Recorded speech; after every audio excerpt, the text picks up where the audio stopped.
Idol, pumayat ka ba? Actually, ako pumayat. 172 pounds ako ngayon.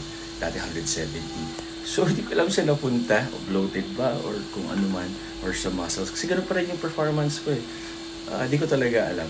Yun lang. So, nag-gain pa nga akong 2 pounds. Pero kung sa tingin ko maya, thank you. Baka mas na ano lang yung muscles. Kasi kakataas ko rin lang mag-gym.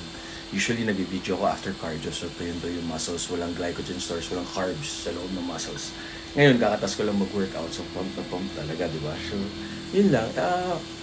Kilalahan natin katawan natin. Yung mga trainer, nutritionist. Yun. Yung mga doctor man, specialty nila kung ano yung problema sa'yo para gumaling. Pero kung kaya mong alamin yung katawan mo, tapos i-ano mo na, iwas ka na doon sa problema, pangontra na gawin mo, hindi ka na magkakasakit or hindi ka nagagastos. So, laging know your body. Tapos, have an open mind. Tama kayo, mali ako, Dr. Do what works for you. Happy, healthy guys. God bless. Tsaka consistent lang with the discipline.